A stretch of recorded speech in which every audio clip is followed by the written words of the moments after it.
7 मर्यादाओं का सदैव पालन करो। पहली, स्तेयम, मालिक के बिना पूछे उसकी वस्तु को छूना भी नहीं। दूसरी, तल्पारोहण, बड़ों का निरादर कभी न करो। गुरुओं के आसन पर कभी मत बैठो। तीसरा, ब्रह्म हत्या, ज्ञान का त्याग कभी मत करो। विद्वानों का अपमान कभी मत करो। चौथा, भ्रूण हत्या, गर्भपात, ये भी पाप है। पांचवा, सुरापान, शराब पीना। छठा, दुष्कृत कर्म का फिर करना। और सातवां, पाप करके झूठ बोलना, मैंने पाप नहीं किया। ये 7 मर्यादाएं अगर आप बांध लोगे तो सदा स्वस्थ रहोगे और आपका जन्म, आपका जीवन सफल होगा। आज 5, 7, 6 और 8 मंत्र में भगवान ने कहा कि स्वाध्याय में प्रमाद कभी मत करो। स्वाध्याय वेद ग्रंथों में करना तुम्हें बड़ा कल्याणकारी होगा।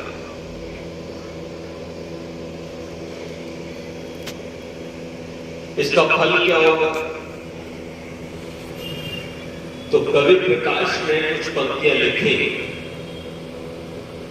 नित्य स्वाध्याय सत्संग करते रहो, एक दिन प्राप्त सद्ज्ञान हो जाएगा। एक तो सद्ज्ञान प्राप्त हो जाएगा, और क्या बताया सुनो, शांति होगी परम, भ्रांति मिट जाएगी, पाप तापों का अवसान हो जाएगा। शांति होगी परम, भ्रांति मिट जाएगी, पाप तापों का अवसान हो जाएगा। दूर हो जाएंगे स्वार्थ की भावना, छल कलह द्वेष अभिमान ले शाश्वता, ऑटोमेटिक दूर हो जाएंगे स्वार्थ की भावना, छल कलह द्वेष अभिमान ले शाश्वता, सत्य की ओर सबके बढ़ेंगे चरण, जब स्वकर्तव्य का ज्ञान हो जाएगा। नित्य स्वाध्याय सत्संग करते रहो, एक दिन प्राप्त सद्ज्ञान हो जाए। इतने बड़े काम, छल कलह द्वेष अभिमान लिप्सा, ये सब दूर होते चले गए और सत्य की ओर आपके चरण बढ़ते चले गए। आप ज्ञानी होते चले जाओगे, दानशील होते चले जाओगे। अगले सूक्त में कहा, मंत्र में, अदानशीलता मनुष्य को घोर निर्धनता की ओर ले जाती है। उसका चित्त व संकल्प सब नष्ट हो जाता है। इसलिए मनुष्य को दानशील होना चाहिए। दान दरिद्रता को भी नष्ट करता है, संकल्पों को दृढ़ करता है, चित्त को शांत और पवित्र उत्साहित रखता है। फिर अगले मंत्र में कहा कि ज्ञान की ओर निरंतर बढ़ो और प्रयास करो कि ज्ञान रूपी निधि का ज्यादा से ज्यादा संचय हो। आपका जो बैंक बैलेंस है ना, वो ज्ञान, क्योंकि जितना ज्ञान आपके पास होगा, ज्ञान वृद्धि जितनी होगी उतनी ही आपके जीवन में शांति देती चली जाएगी, उतना ही सुख होता चला जाएगा। मृत्यु तुल्य दुख भी आपको दुखी नहीं करता, क्योंकि आपको ज्ञान आत्मा का परमात्मा और जीवन में जो युद्ध होते हैं उन युद्धों में भी आप अर्जुन की तरह विजेता बन करके निश्चित रूप से धरती के स्वर्ग को आप लड़ पाओ। आपका वेद का मंत्र कहता है कि किसी से अगर कोई मनमुटाव भी होता है, कोई झगड़ा, कोई कलह, तो प्रथम आपको आक्रमण नहीं करना, और यदि युद्ध करना ही पड़े, आक्रमण करना ही पड़े, तो आपकी जो युद्ध की डोर है वो भगवान के हाथ में होना चाहिए। मतलब आपका युद्ध भी धर्म युद्ध होना चाहिए।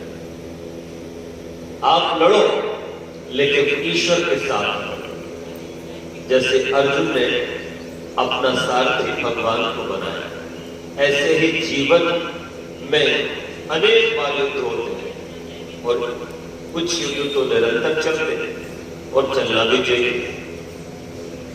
युद्ध किससे चलता है? कौन है हमारा शत्रु? तो वेद कहता है कि हमारे शत्रु बाहर कोई मनुष्य आदि नहीं है। फिर कौन है?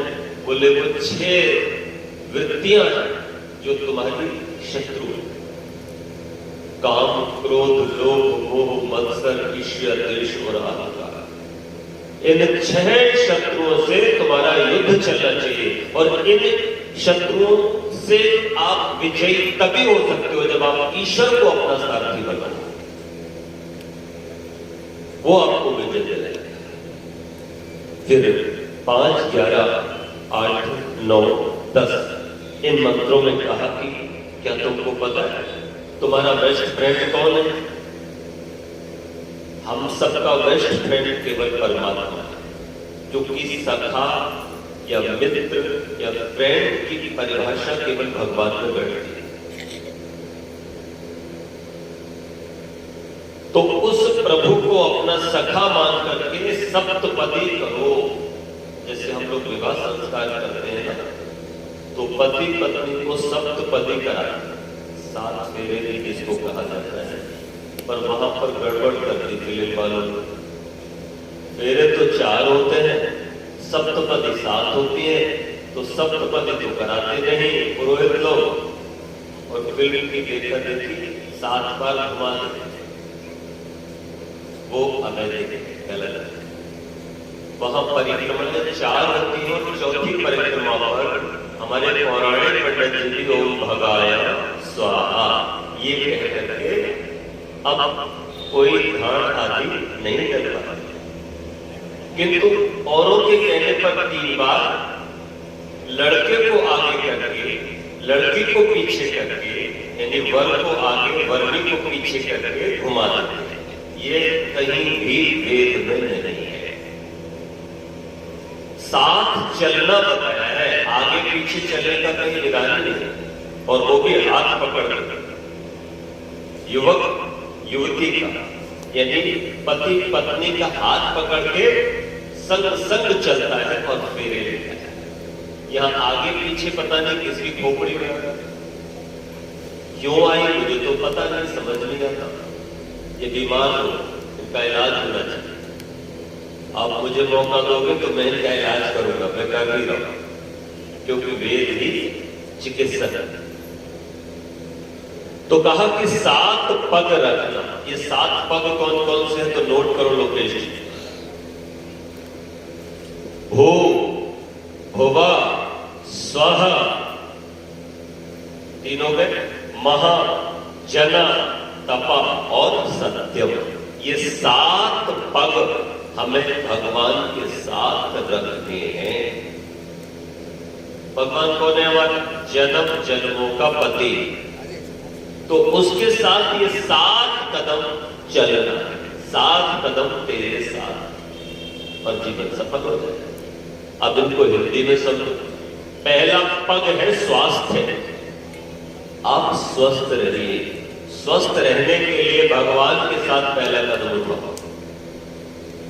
भगवान आपको स्वस्थ रखेगा। भगवान स्वस्थ कैसे रखेगा? भगवान की व्यवस्था के साथ रहेगा। अपना आहार भगवान के साथ करें। जो प्रकृति का नियम है, जैसे आप वात, पित्त और कफ, इन 3 प्रवृत्तियों में किसी न किसी से आप होते हो, या तो वात प्रधान हो, कफ प्रधान हो, पित्त प्रधान हो, तो आप अपनी प्रकृति का पहले जांच करा लो वैद्य से, फिर वो आहार मत करो जिससे आपका वात बढ़े, पित्त बढ़े या कफ बढ़े। खाने को तो कुछ भी आपको दिया जाता है, लेकिन उसमें से चयन करो, चुन लो कि आपकी प्रकृति क्या कहती है। यह है भगवान के साथ भोजन करना। भगवान के साथ भोजन करोगे तो कैसे करोगे? भगवान का ध्यान करके। भगवान ने वेद में जो उपदेश किया, संदेश दिया, उस संदेश के साथ आप चलोगे। योग, प्राणायाम, व्यायाम करते हुए तो आप स्वस्थ रहो। और दूसरा फिर कहा ज्ञान। भगवान ही एकमात्र ऐसा है जो हमें ज्ञान देता है। वही ज्ञानी है, बाकी सब तो अल्पक अज्ञानी जीवात्मा को तो जो मिला है वो भगवान का। मेरे पास, आपके पास जो ज्ञान है वो ईश्वर का ही तो है। तो मूल में तो एक ही ज्ञानी है, परमात्मा। तो हम उसका संग करेंगे तो हम ज्ञानी होते चले। ध्यान। तीसरा है जितेंद्रियता। तीसरा पद जितेंद्रिय। जैसे भगवान लंपट नहीं, वो जितेंद्रिय, अर्थात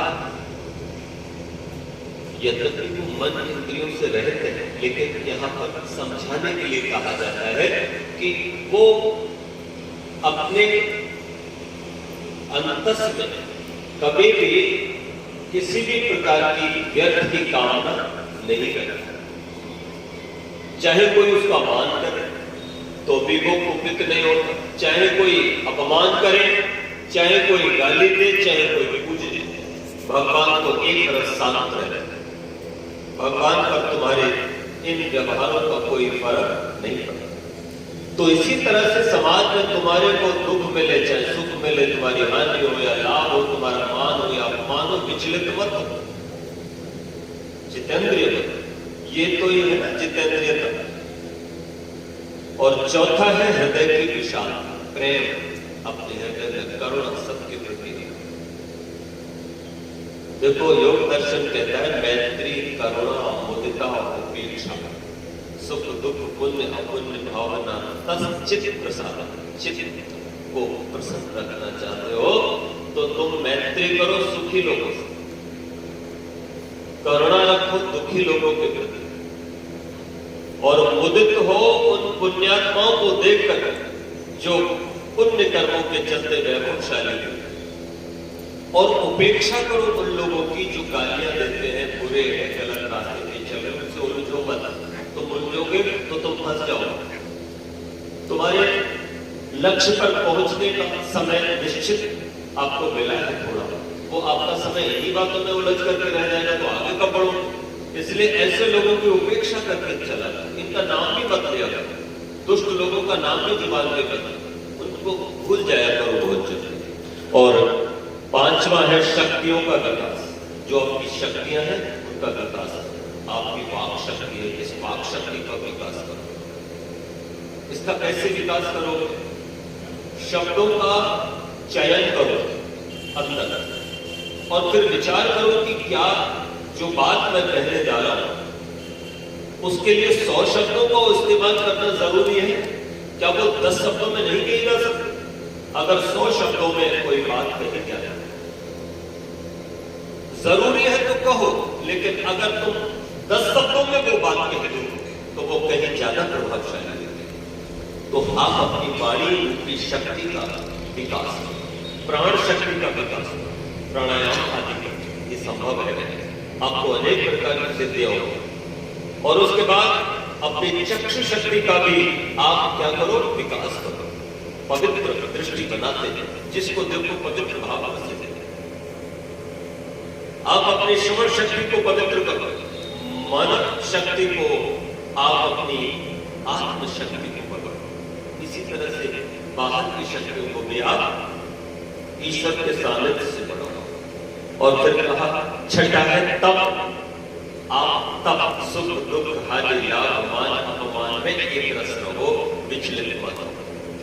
ऐसा कोई संसार में महान पुरुष नहीं हुआ है जिसको गालियां न पड़ी, जिसके ऊपर पत्थर न फेंके गए, जिसको कष्ट न उठाने पड़े।